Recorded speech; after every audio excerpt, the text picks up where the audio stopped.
Hi, welcome to wilsonlighting.com. This is our leadership podcast, and I'm really privileged to have Hai Eng with us. Hai Eng is the president of Hope Place, which is a community organization. And truly, their heart is to help the community. They've been helping the community in many different ways, and I believe it's one of the biggest community organizations in Kuching. So, Hai Eng, it's so wonderful to have you with us. Thank you, Pastor Wilson. It's great for me to be here in Kuching with all of you. Yes, welcome to Kuching. Thank you. Could you tell us a little bit about the organization, about Hope Place? What is it all about? What does it do? Actually, Hope Place started almost exactly 10 years ago. Wow. So what happened is one of our friend, a church member, who was moved in his heart to help the poor people. So finally, it has come to a point where we said that if you help individually, you help on your own, it's not good enough. So we need to set our organization so that more people can be touched. That's how we started. Right. And from then until now, of course, our key focus is to help the poor and needy by providing them basic needs. And at the same time, we also help once in a while emergency cases where there is fire. You know, over here we have sometimes longhouse burning down. Wow. When we talk about longhouse, we talk about a community of probably up to 50 families. 50?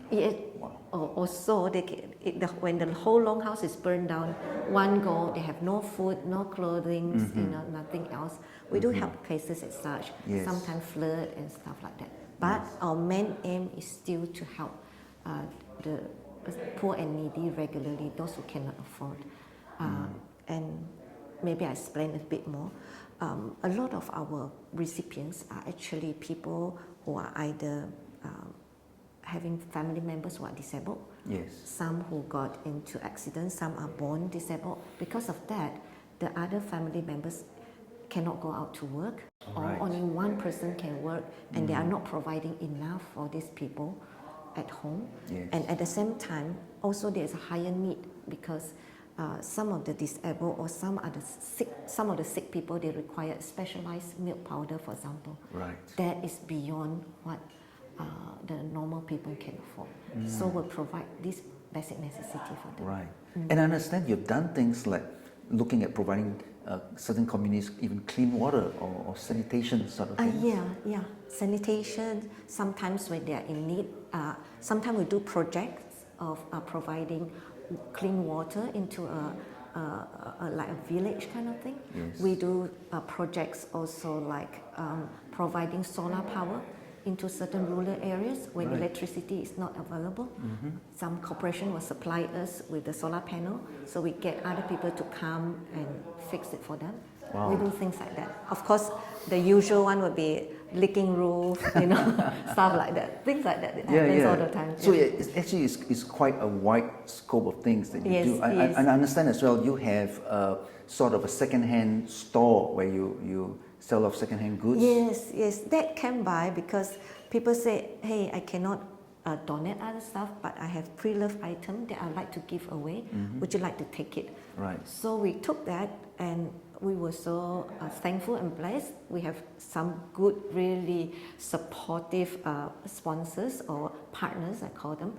They actually provide us space, shop houses where we can use for free, so that we can actually sell these items. So we have two of these shops, we call them Koda Budget, available in Kuching area.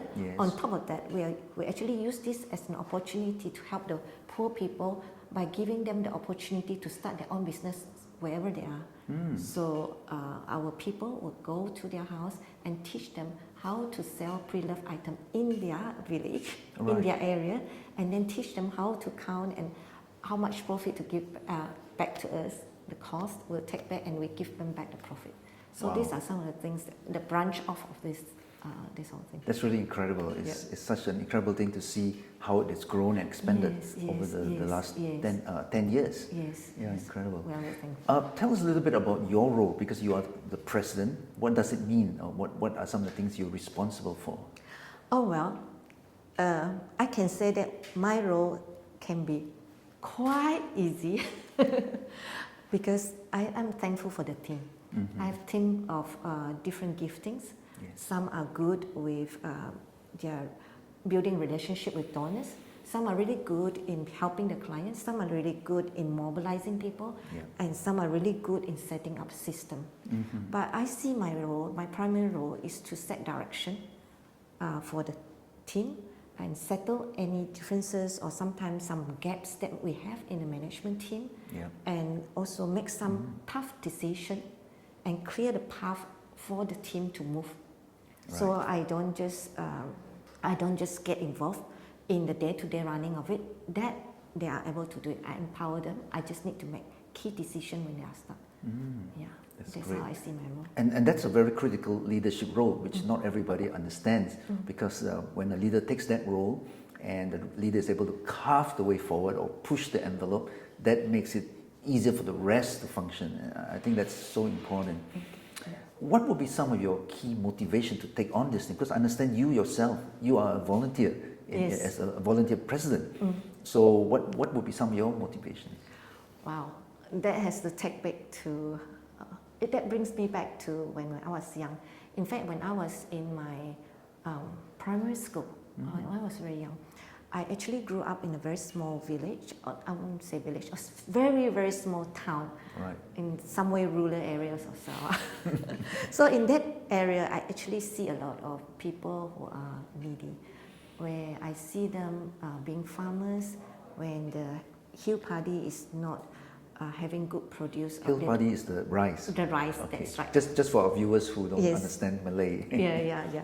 It's the rice up. They plant rice on the hill rice, that they call it. Yeah. So when the harvest is poor for that year, so some of them literally have to start selling all their jewelries or whatever they have towards the second half of the year because they have nothing else to eat.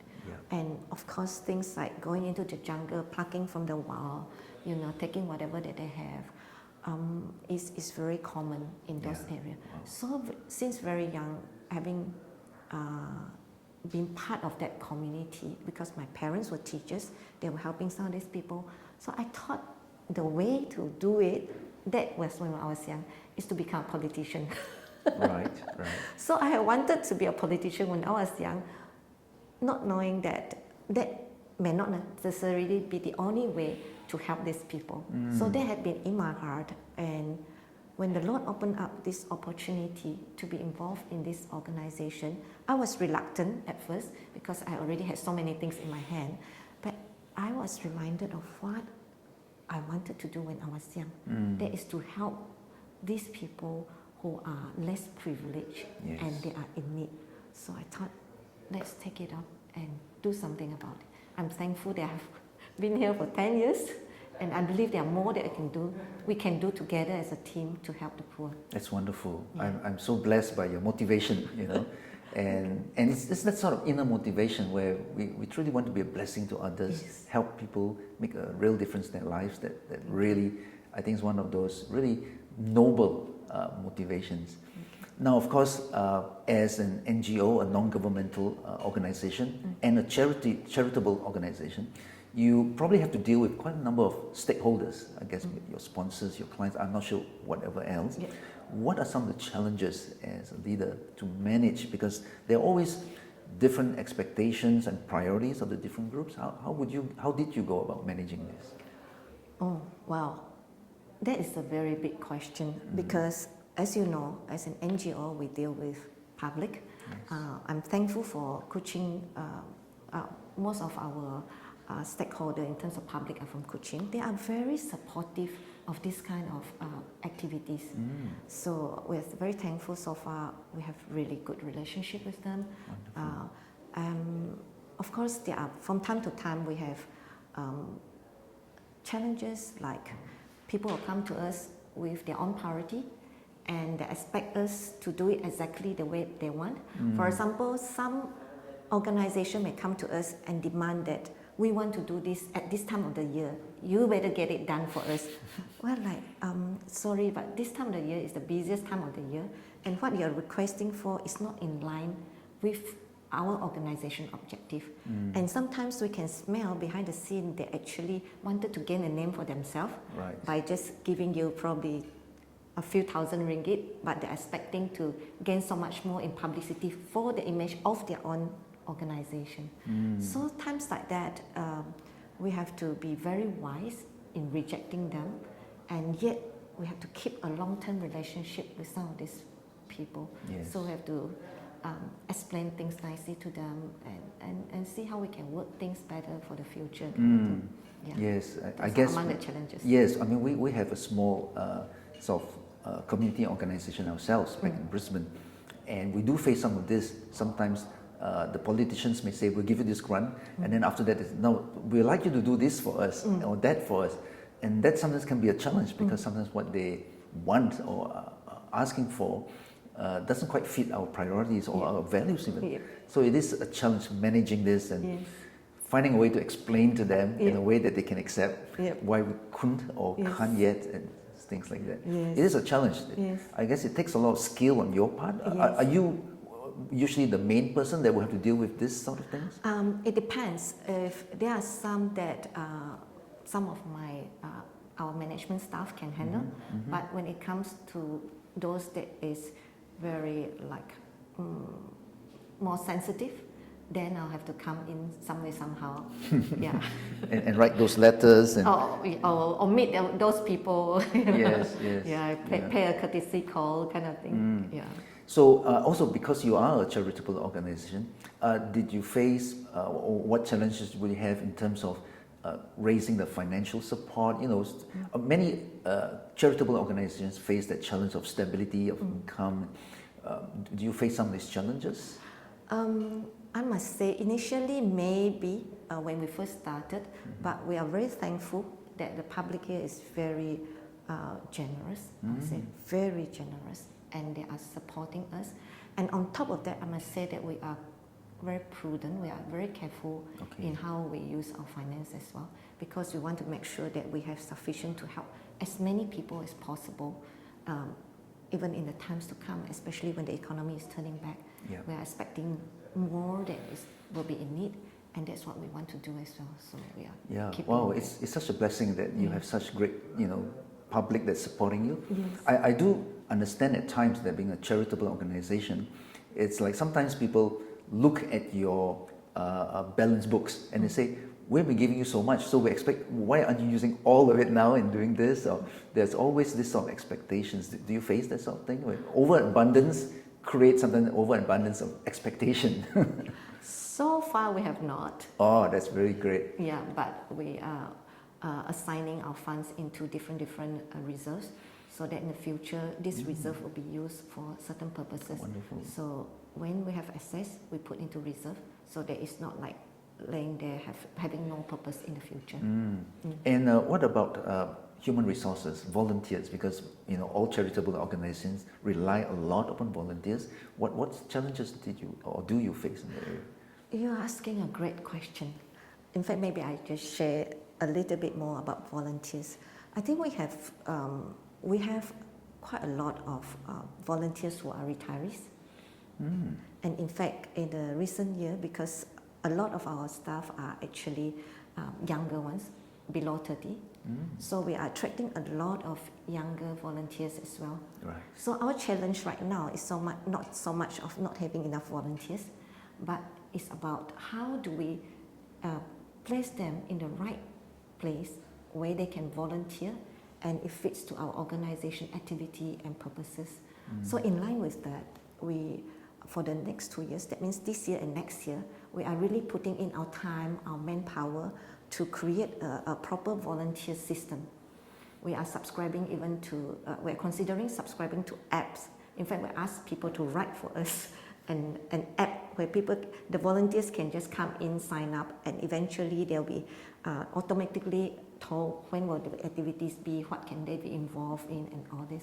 So this system plus the whole volunteer management system includes recruitment, training, and empowerment, what other things that all this has been is part of our next 2-3 years plan that we want to get it done and get it moving. Wow. So perhaps to give us a sense of the scale of the challenge, how many in a year, very roughly, how many volunteers would be involved? Okay, we have volunteers that have been with us for the last 5 to 10 years. So those we may be talking about easily 200 people. They are regulars. Yeah, yeah. But of course, they have team leaders. They have, we work with the team leaders. We work with the different kind of leaders that will look after these teams. Yeah. On top of that, we have volunteers that come in for other things as well.